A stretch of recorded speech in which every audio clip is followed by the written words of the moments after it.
Hello everyone. Welcome. Today, we are solving a very common problem. You have your trusty Black Decker RC503 rice cooker, but the little plastic measuring cup that came with it is gone. Don't worry, you don't need to buy a new one or guess the measurements. I'm going to show you how to get perfect rice every time using simple tools you already have in your kitchen. First, let's understand the real issue.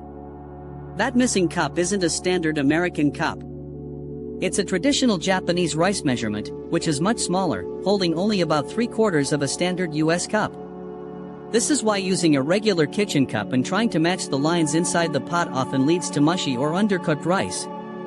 But here is the secret: the specific cup doesn't matter, but consistency does. So, go into your kitchen and grab any standard dry measuring cup. This will now be your new, official measuring tool for both rice and water.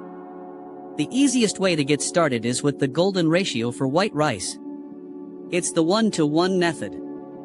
It's incredibly simple. For every 1 level cup of rice you measure, you will use that exact same cup to measure 1 level cup of water. So, if you want to make 2 cups of rice, you will add 2 cups of water. It's that easy. Just pour your rice into the removable pot. I highly recommend giving the rice a quick rinse first. Just add some cool water, swirl it with your hand, and pour out the cloudy, starchy water. Doing this once or twice will give you much fluffier rice. After you've drained the rice, it's time to add the cooking water. Remember the ratio: 1 cup of rice gets 1 cup of water, using the same measuring cup for both. This method works perfectly because your rice cooker is a sealed environment that traps steam, so it requires less water than cooking on the stovetop. Now, you've probably seen the water level lines marked on the inside of the pot. Those lines were designed specifically for the original, smaller cup. You can try to use them, but it's often confusing and less accurate. It's much easier and more reliable to just ignore those lines completely and stick with the simple 1-to-1 ratio using your own cup. For even better results, here are a few extra tips. If you like your rice a little softer, just add a tiny bit more water, maybe an extra tablespoon or 2 per cup of rice. For other types of rice, like brown rice, you will need more water. A great starting point for brown rice is 1 cup of rice to 1.5 cups of water.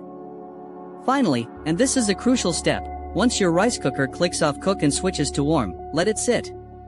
Don't open the lid for at least 5 to 10 minutes. This resting period allows the moisture to distribute evenly and finishes the cooking process. After it has rested, open it up and fluff the rice with a paddle. Thank you so much for watching. I hope these simple tips help you get perfect results from your rice cooker. If this video was helpful, please give it a like and consider subscribing to the channel for more easy kitchen solutions. Your support helps us grow and create more content just like this. Happy cooking!